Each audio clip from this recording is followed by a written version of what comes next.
right, we are back and we are so happy to welcome Tina Hoang. She's coming to us from Colorado today, and we're just really excited to hear her story. Tina, you've got the floor. Seventh grade science class. I was in my class with my classmates while we are doing a project. And then when we were while we finished the project, I immediately came into getting excited, being playful, and be like, "Oh, this project looks so good." Oh. My two classmates looked at me, and one of them said, "Ugh, Tina, you're so weird and annoying." I didn't know what to say. I was being playful, so I didn't know how to respond to that. So I stayed quiet. I stayed quiet and just throughout the whole class until I started walking into my next class. While I was walking to my next class, I was thinking to my head, it's like, oh, I'm annoying. Okay, maybe I shouldn't be annoying anymore. I should stay quiet and don't say anything anymore. I shouldn't be me at all. And with that, I it was a reinforcement that I couldn't be true to me. I couldn't be true to me at all. Growing up, I am the oldest. I'm also disabled in a Vietnamese family. And throughout the whole time, I would consider my family funny in their own version of humor and playfulness. And although my parents divorced when I was young, we still was very funny in our family of like how we want to be. And there were times where I tried to be funny, be playful in my own way. Like for me, I laugh loudly, be like, or even just rolling down the grass, doing somersaults. I love doing somersaults, and then my hair just go it's everywhere.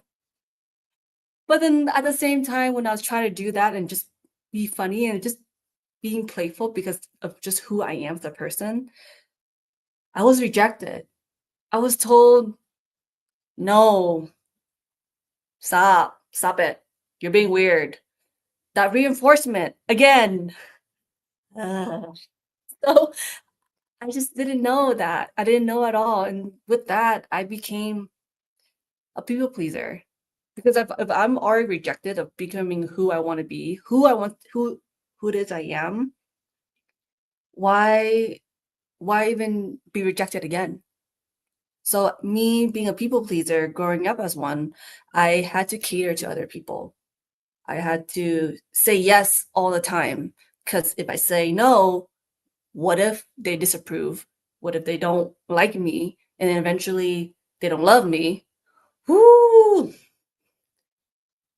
My worth is tied to that, unfortunately, growing up. And I didn't know that until this whole process for myself. Because even with that, I felt that I was responsible for other people's feelings and making sure that I'm emotionally attuned to everyone. So even if your your tone of voice shift, ooh, I will check in. I was like, oh, are you okay? Am I doing all right? Am I doing anything wrong? How can I fix it? And so that for me was just the overall reaching of I need to make sure that I'm existing so that I can be there for other people. To make sure that if you're not feeling well, how can I meet your needs? How can I meet your wants? Because what I want, what I need, doesn't matter. I'm not important. So it's okay. It's okay. I don't, that what I do and what I want doesn't matter. And this was the norm for me. This was the norm to know that I couldn't exist for myself. And that went on until my late 20s. I was like, okay, I guess. And then within that area too, I was introduced improv. One of my friends in college was like, hey Tina, you want to come in and join this improv club with me? and be also the treasurer. I'm like, okay, let's do it. And this opened my eyes of how play and being true to me, because playfulness, I realized it's at my core. It's one of my core values of just like, "Ah, yeah, this is so fun, being excited." And improv reintroduced that to me. How you're able to just jump in without thinking and then go all in with your body, with your mind, and just indulge in that. And that's when I started, like, in 2018, and I still play it to this day. I really love it. I still do it to this day, and now I'm incorporating it in everything that I do. And so, while I was incorporating it in everything that I do, this, like, hit the nail on the head with me in December 2019. At the time, I was dating someone at the time. Remember, like, I'm still in my people pleasing phase right now, still very in it. And during this time, was getting to get to know this person and dating them too. And then eventually, I while we're walking on the street, like, in front of my apartment, we were walking, and I was like, "Okay, we're dating, but what are we? I just need to confirm, what are we right now?" He didn't know how to respond at all. He didn't know how to respond, so we just kept talking, walking, talking about life a little bit, like, oh, what we did last week and what we're gonna do next week. And eventually, he stopped me and said this to me: "Tina, I find your passivity unattractive." Yeah, he said that. He said that to me, and I was shocked. I didn't know what to say, but just tell him, "Okay, go home." 'Cause I didn't know how to respond to that, so I was like, "Okay, go home." And then I went back to my apartment and just sat with it. I was shocked, and I also cried. I ugly cried. I was like, like, I couldn't believe he said that to me, because for the longest time, I knew I was passive as a people pleaser. I knew I was passive, but I still, at the same time, I didn't know how to get out of that. Like, how do I not be passive anymore? How do I really becoming who I wanna be? I didn't know. And then, like, since I couldn't believe that, I couldn't believe myself, I asked my friends. I asked 5 of my closest friends. I called them, all of them. I was like, and then I asked them this one question, was like, "Hey, am I passive?" They all said yes. And I'm like, "Wow, wow." And once I said that, it kinda gave me confirmation. I'm like, "Okay, he wasn't the only one." My girlfriends also believe that too. And so it just gave me confirmation of, like, what do I wanna do next from here? What do I wanna do from here? So, I gave myself a couple more days to really feel the emotions, feel that, "Okay, what are we gonna do next to my girlfriend?" So I gave myself 2 options. Option 1 was saying, "Yes, yes, I am passive. I am passive. I will forever be passive. Will ever be a people pleaser, because I am meant to exist on this earth to only cater to other people. Who cares about what I want, what I need? I'm not important. I don't matter. So who cares?" Or option 2, saying, "Fuck no. I will not be passive anymore. I don't want to be. No, I want to be assertive and courageous, because I deserve that for myself, to live my life how I want to be. I'm tired. I'm tired of always catering to people, what they want, what they need, thinking about them all the time. I am important too. I am human. So, guess which one I chose? Two. I chose two because I know I deserve to live a life that I want, that what I desire, what I aspire to be as a person. Because I matter too. And I know you all matter as well. So, when I finally made that decision, New Year's Eve came around. And as many of us believe for New Year's Eve, it's socially constructed to be with friends and family, with people that we love, to celebrate the new year, the new coming year, to be like, okay, what are we going to do next in this new year? But for me, I decided no. I decided, like, oh, no, not today, not this year.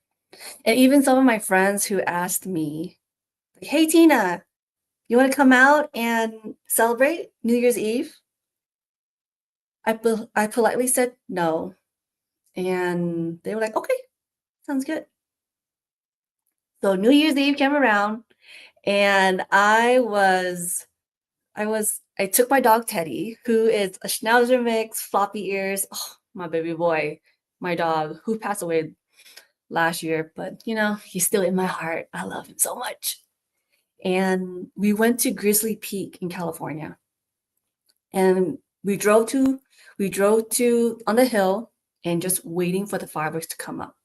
So we were there about 10 minutes before midnight. And when I was sitting there, I sat and reflected myself within 2019. Like, what did I do this past year? How was I? And reflecting, not even reflecting, but thinking about what do I want this upcoming year in 2020? I know COVID happened, but we didn't know at the time. But even so, like, I thought to myself, what do I want this year? What is it that I want to become, and what are some paths?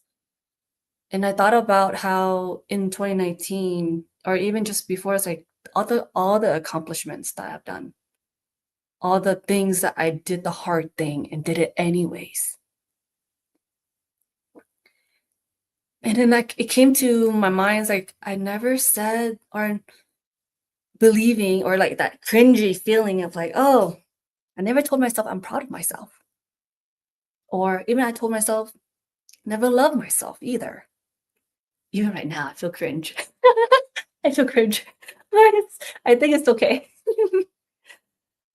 But yeah, and so thinking of all those things about myself, I just sat with it and reflected so much. So when the 10 seconds came up, then 10, 9, 8, right? Sitting, and then finally, when it struck midnight and all the fireworks came up I was on the hill, by the way. The fireworks come up in all the cities. The first thing I told myself was this.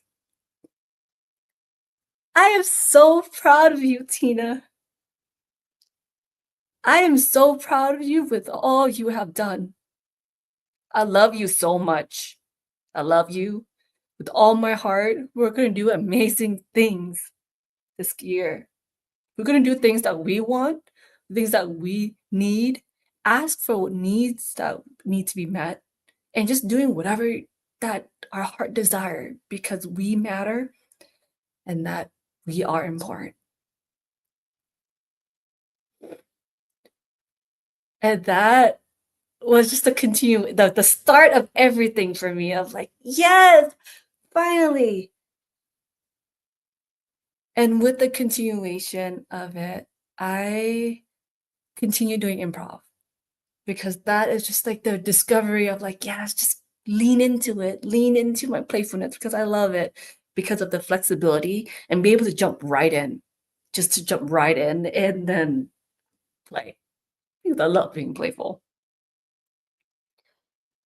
And with that too, while I was finally figuring that out for myself,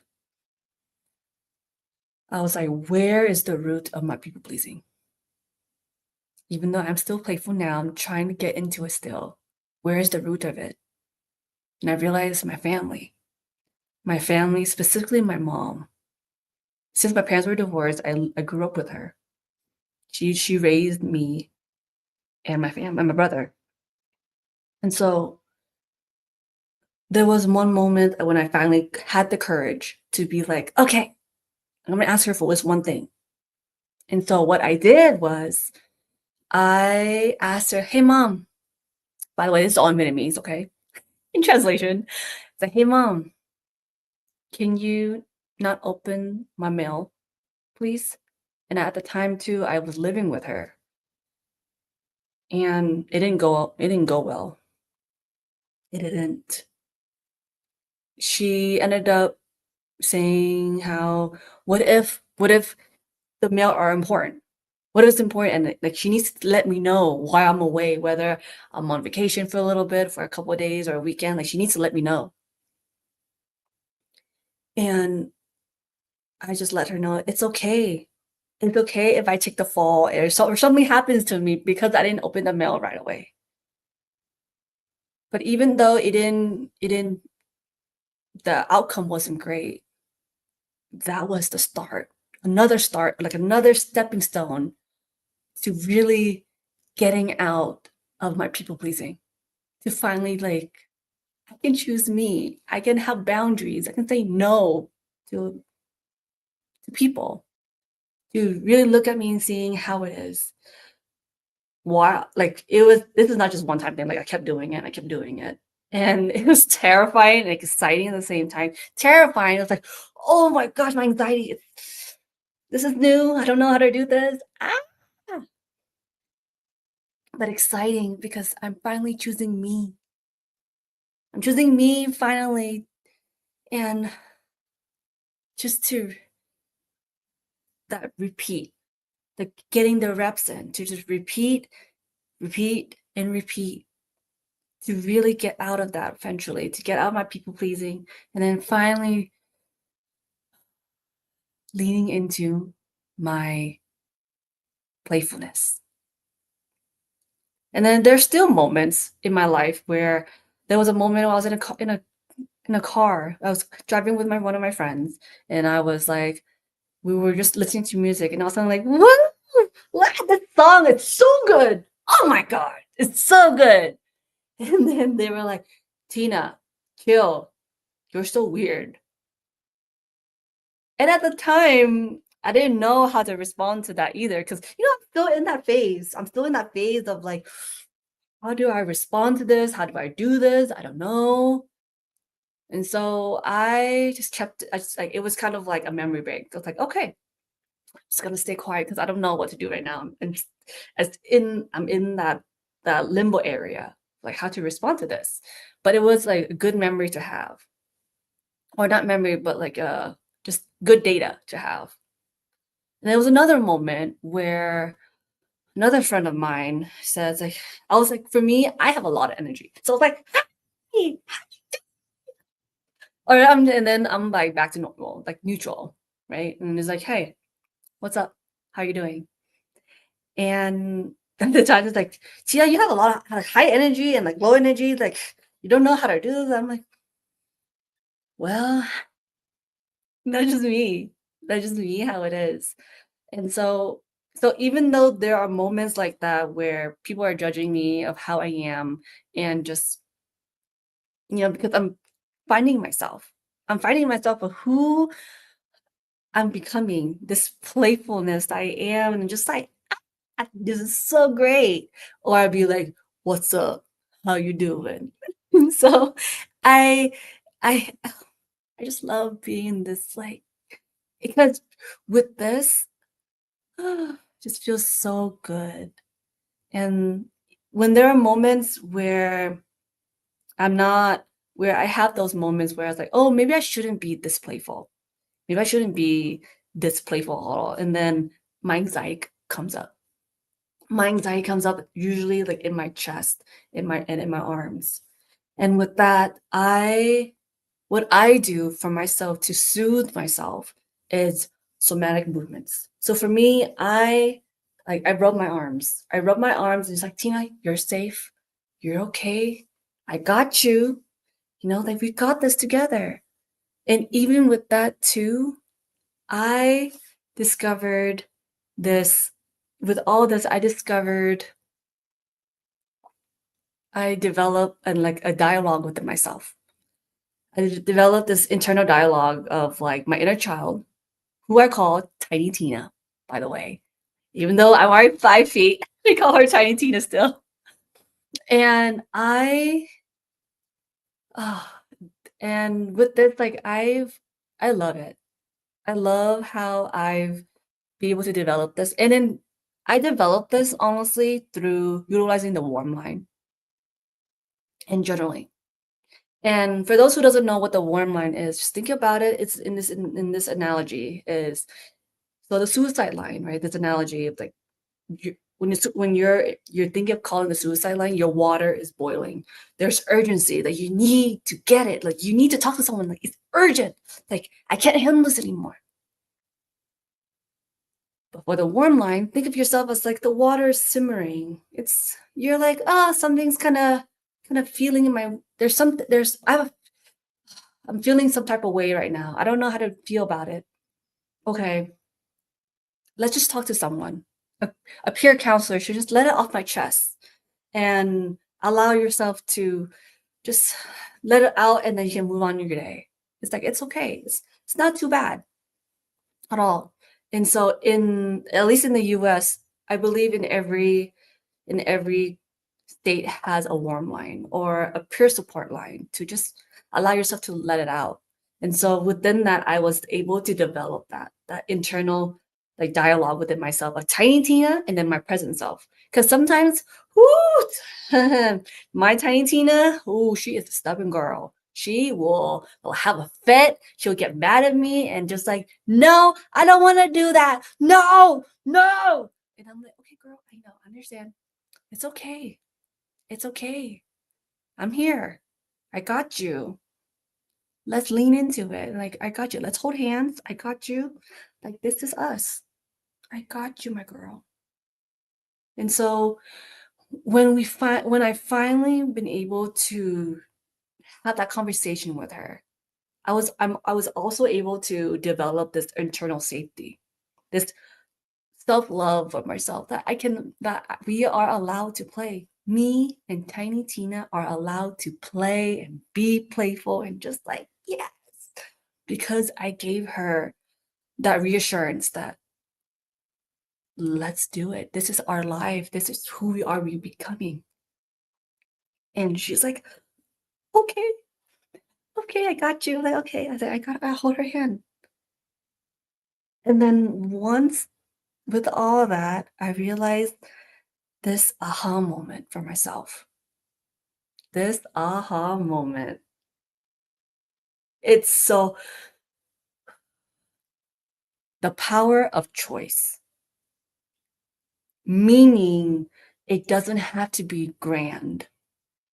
It doesn't have to be like extravagant. I'm like, wow, it doesn't have to be like that at all.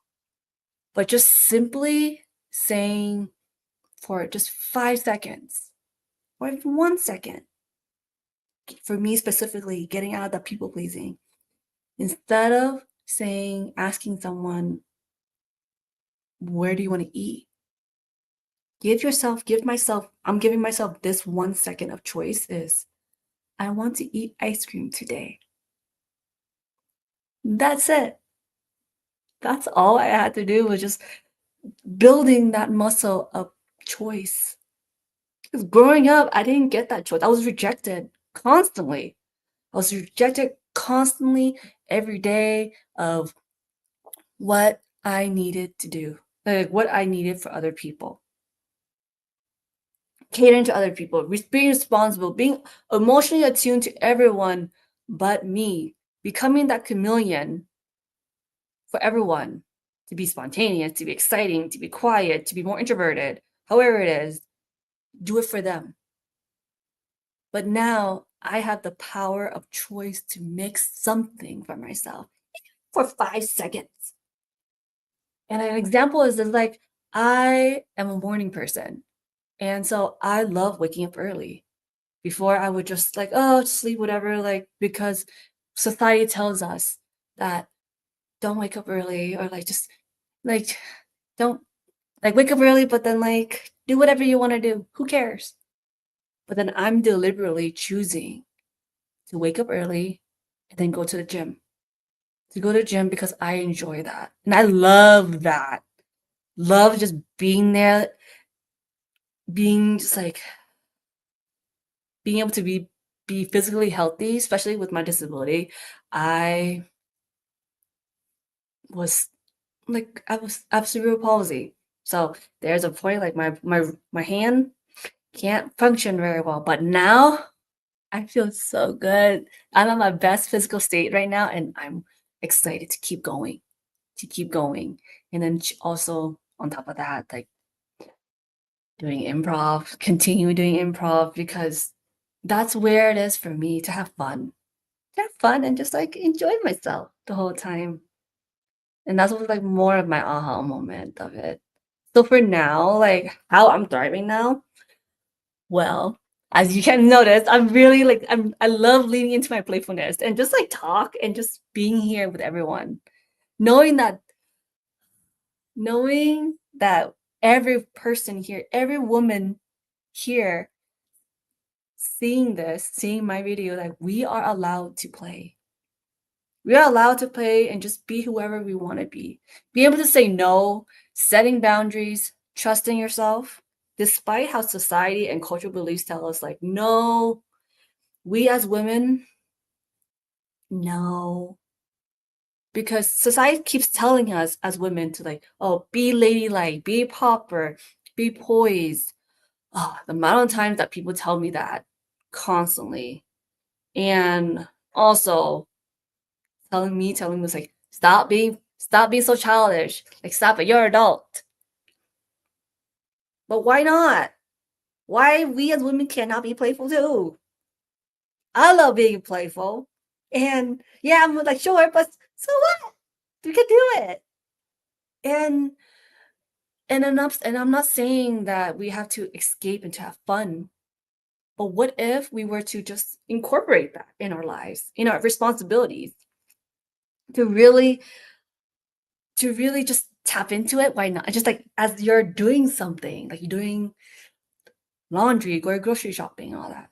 So now, for me, how I'm helping others now is building that muscle of internal safety. To build that internal safety to that you are allowed to play. We are all allowed to play as women and just be playful and just having that unstructured way of ourselves to find our own weirdness, because now I love my weirdness. I do. I do. And I want you to find your own kind of weirdness, because honestly, being normal is overrated. And so, with that, too, building that internal safety, I also help others build that muscle of playfulness, utilizing to just show up. Show up for 5 seconds, show up for 10 seconds. And if you want to I also utilize the 2-minute rule from Atomic Habits too. Atomic Habits of just give yourself 2 minutes to play, just enjoy yourself in the moment, to dance. And then for me, how I help now is to having more people have this unstructured physical play. Being able to be hi, what's up? And just move your body and just let ourselves move, because we can, and not be so rigid, because we are adults and we're supposed to stay tuned. We're not allowed, we're human. We're allowed to move. It's called human nature too. We're to be outside and just move our bodies. And with that too, how I help women now is really how can I encourage more women and more people to be playful every day, to really find those playful moments. And one of the first steps for me is how can we incorporate playfulness in our responsibilities? In our responsibilities, meaning oh, if we're doing laundry, right? We're folding laundry, we have our shirts, our pants, our our dresses or whatever it is, right? And then we think about, okay, I have the shirt. I have the shirt. Okay. There's a certain way that we all have it a way, right? But what if in this moment you're thinking of being playful, you create a baby burrito with the shirt. I've done it. I've done it when I was younger. I don't know where I got it from, but I remember doing a baby burrito while I was doing laundry, and I'm just like, "Hi, baby burrito." Like I make it like I roll it up, and then I bring the ends into like a little hook like this, and then I'd be like, "Hi, baby burrito, how you doing? How you doing?" And then after that, then I unfold it, and then I put it back, and I put it back, and then I fold it in the way that I usually do. And then another example is grocery shopping. I love grocery shopping. I could be in there for like 2 hours just going to every aisle, going every aisle. I don't know why. Me, I'm more of a grocery shopping person than a clothes shopping. So I could be in the grocery store for a long time. But even so, when I go grocery shopping, I would, just imagine there's intercom or you're listening to your earbuds and listening to Backstreet Boys. I want it that way. And it has happened a couple of times for me where I listen to the songs and I'm like, "Mm, you are my fire, the one desire." And so I, yeah, I just love being playful and just play because life is not that serious for me. And I really want to encourage more women to that. Like, life is not that serious that we have to work all the time and have responsibilities. Because when I am playful, I gain this sense of freedom, groundedness, and clarity when I'm in it. Like, I just feel so much light in me. Like there's yellow aura everywhere around me. And just like, yes, I'm feeling it. I'm feeling so good. And I want that for all of you. I really, really do. To really just utilizing improv or however it is, just tap into your playfulness. Like, yeah, I love ice cream. I'm gonna go roll down a grassy hill. I did that once, by the way. It was super fun. I did it twice, but I did it once. It was fun, and then the second time I did it, I got dizzy afterwards. But it's still fun. I love it. I love doing it. But yeah, it's throughout my story, I realized how just reiterating now, like how playful I am, and I want that for everyone here to really to this. Give yourself permission to play freely because you deserve it at all times. And to find me, if you ever like, you can find me at Tina O Hoang on my Gmail, my LinkedIn, and also on my Instagram. Call it The Courageous Inner Beast. But thank you everyone for just being here and listening in. And again, play.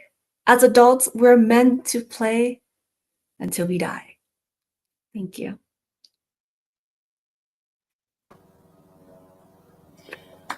Lovely. You made me so happy. Thank you. I want to say two things. I want to say that you're not annoying in any way, and those people are crazy. And secondly, tell me why. Ain't nothing but a holiday. Tell Tell me me why. why. Ain't nothing but a What a mistake. mistake. Tell me why. I never want to hear you You say say I want it it that way. that way. Thank you so much, I Lisa. was singing along with you. So, um, thank you so much. Thank you for bringing your authentic self and your humor and just your bright light to this conference. Thank you. Thank you, Lisa, for having me and giving me this opportunity. You're welcome. You're welcome. All right, stay tuned, everyone. We'll be back with Holly Hayes.